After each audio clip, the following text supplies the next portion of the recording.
For less than the price of a fancy dinner, this little gadget promises to be my second brain.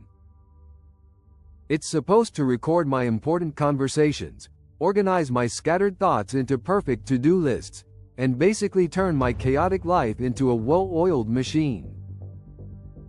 But here's the deal with the flood of cheap AI gadgets on Amazon. For every one that's shockingly good, there are 10 pieces of digital garbage just waiting to take your money. They promise the future, but often deliver a masterclass in frustration, privacy invasion, and overhyped tech. So, I put my own wallet on the line. I scoured Amazon, dodged the most obvious scams, and bought some of the most popular AI gadgets that all cost under $100. I'm putting them to the test. We're going to look at AI wearables that claim to track our health with impossible precision, the new wave of AI companions that want to listen to our entire lives, and the smart gear that's supposed to streamline our daily routines. By the end of this, we'll know which of these are hidden gems and which ones are just expensive paperweights. Section 1. The wearables hits and misses. Let's start with the category that has just exploded: wearables. You don't need to drop hundreds on an Apple Watch for quality health tracking anymore. But with so many cheap options, how do you know what's actually good? I tested 3 different contenders: the old reliable, the modern challenger, and the new kid on the block. First up, the old reliable, the Fitbit Inspire 3. Now, this tracker has been around for a couple of years, but that's exactly why it's on this list. Its price has finally dropped to well under $100, making it a fantastic deal. For a beginner, it's the perfect entry point. The setup is classic Fitbit: simple, polished, and just easy. It's so lightweight and comfortable you genuinely forget you're even wearing it, which is key if you want it to track your sleep properly. And that's where the Inspire 3 really shines. The sleep tracking is incredibly accurate for this price, breaking your night down into light, deep, and REM sleep. It gives you a daily sleep score that, honestly, matched up pretty well with how tired I actually felt. It covers all the essentials you'd want: heart rate, stress tracking, and even blood oxygen levels. The battery life is another huge win. It easily lasts up to 10 days on a single charge. So what's the catch? Well, the design definitely screams basic. The screen is tiny, so it's not great for reading notifications. And to get the really deep AI-driven health reports, you're gently pushed towards a Fitbit Premium subscription. I used it without Premium and you still get all your core stats, but the deeper insights are locked away. So, the verdict? The Inspire 3 is a proven, no-frills workhorse. If you want reliable, comfortable, long-lasting health tracking and don't need a bunch of flashy smartwatch features, it's one of the smartest buys you can make in 2026. Next, we have the modern challenger, the Amazfit Bip 5. This one costs around $70-$90 and right away feels more like a smartwatch. The first thing you notice is the massive 1.91-inch screen. It's bright, colorful, and makes the Inspire 3's display look microscopic. While some might say it's not as premium as a top-tier model, for under $100, it's more than impressive. Where the Bip 5 tries to one-up the Fitbit is with features. It has built-in GPS, which is huge for runners who want to track routes without lugging a phone along. It also has a microphone and speaker for taking Bluetooth calls from your wrist. The call quality is surprisingly decent. I could hear people clearly, and they could hear me, though some have noted the audio can be a bit muffled. The AI here is the Zepp OS, which includes the Zepp Coach, an AI trainer that creates personalized workout plans. The app experience is pretty good and intuitive, but the app selection feels a bit bare compared to Apple and Google. Health tracking for heart rate and blood oxygen is here, but some tests showed they aren't quite as precise as more expensive devices. Battery life is solid at a promised 14 days, though with heavy use, it's closer to 5 or 6. So who is the BIP 5 for? If you want a big screen, GPS, and on-wrist calls, and you're willing to trade a little bit of tracking accuracy for it, the BIP 5 packs a ton of value. Finally, let's look at a new form factor, the Smart Ring.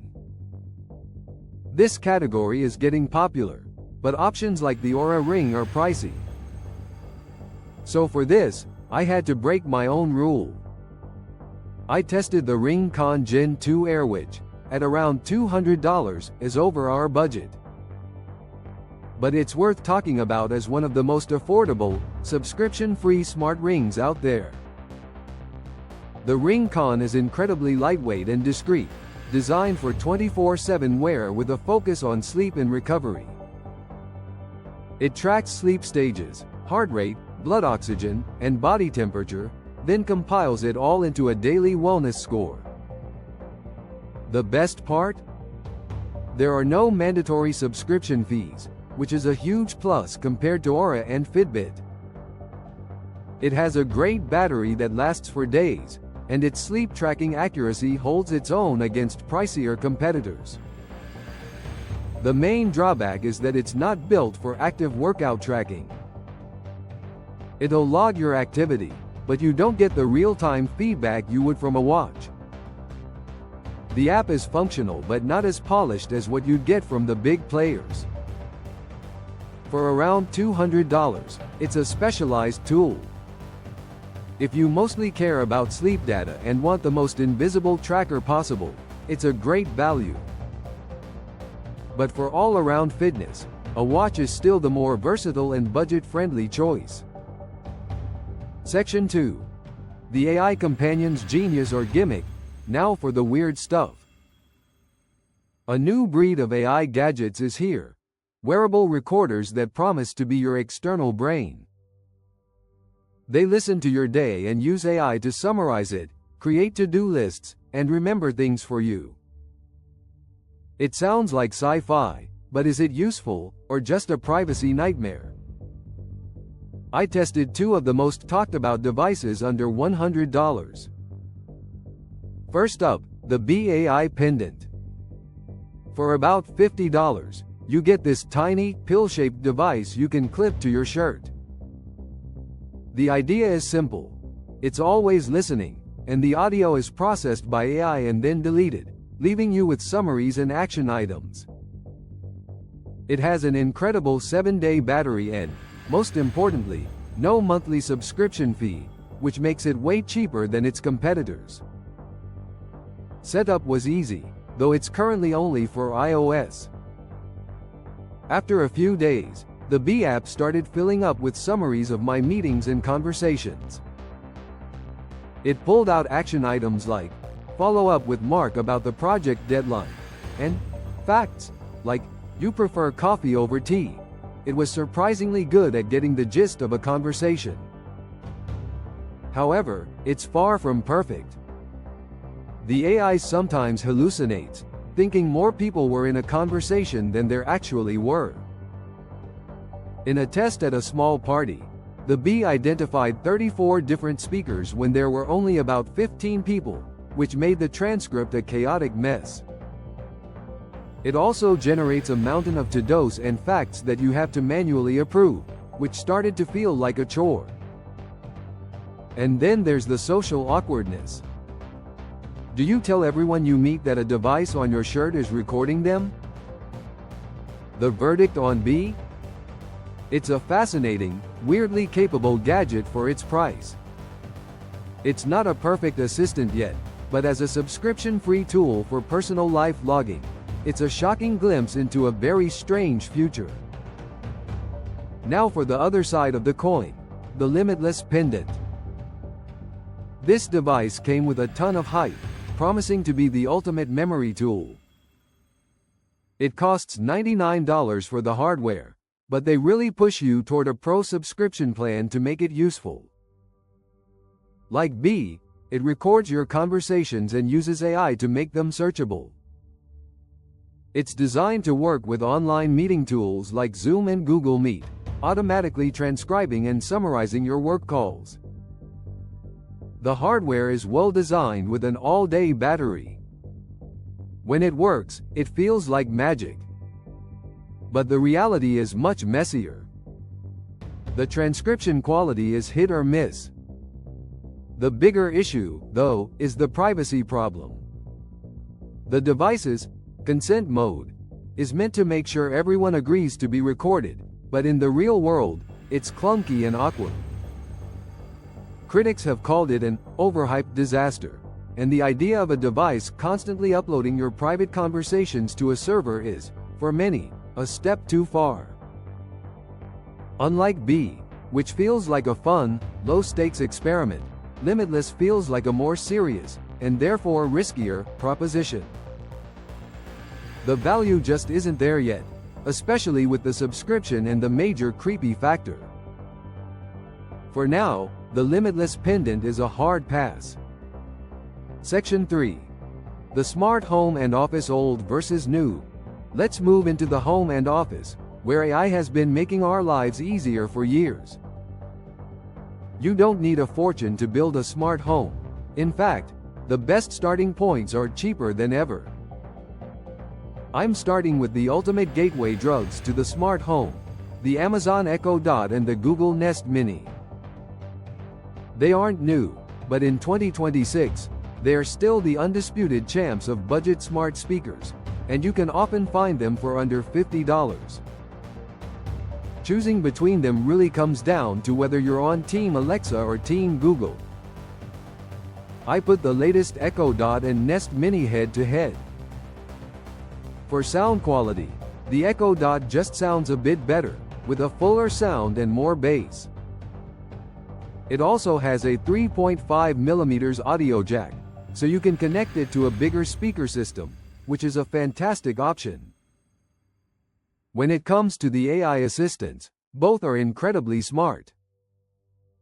They can answer questions, set timers, play music, and control tons of smart home devices. Alexa tends to work with more smart home brands and can give you updates on your Amazon deliveries. Google Assistant, on the other hand, often feels a bit better at understanding natural, complex questions, and recent updates with Google's Gemini AI are making it even smarter.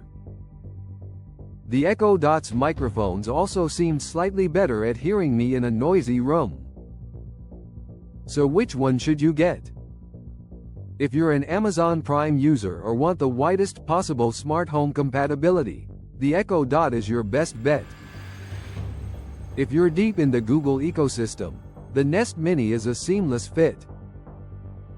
Honestly, you can't go wrong with either. For under $50, they provide an insane amount of value. Finally, let's look at a gadget that promises to bridge the analog and digital worlds, the Rocketbook Planner. This isn't a tablet. It's a reusable physical notebook that you write in with a special erasable pen for around $35. The real magic is in the app. Here's how it works. You take notes in the notebook, and when you're done, you scan the page with the Rocketbook app. The app automatically crops and enhances the scan, but the key is its AI, which transcribes your handwriting into digital text. You can then zap your notes to your email, Google Drive, or a dozen other cloud services. But does it actually work? I have notoriously messy handwriting, so I was skeptical. To my surprise, the transcription was incredibly accurate for my printed text, with some tests showing up to 98% accuracy. It struggled more with my sloppy cursive, but it was still good enough to make my notes searchable. The ability to write a title between two hashtags to automatically name your file is a brilliant touch. The reusability is also fantastic. Once you've scanned your notes, You just wipe the page clean with a damp cloth and start over. It really feels like an infinite notebook. It's not perfect. You have to use the special friction pins, but as an AI-assisted notebook, it's a game changer. It gives you the satisfaction of writing by hand with the convenience of digital, searchable notes. For students, writers, or anyone who just loves a good notebook, the Rocketbook is shockingly good. So, after testing all this cheap AI, it's clear there's a huge gap between a smart buy and a waste of money. The best budget AI isn't always the newest or flashiest. Sometimes it's the proven tech that's just gotten cheaper. Which of these gadgets would you actually use? And have you found a cheap AI device that blew you away? Let me know in the comments. I'm genuinely curious to see what hidden gems are out there.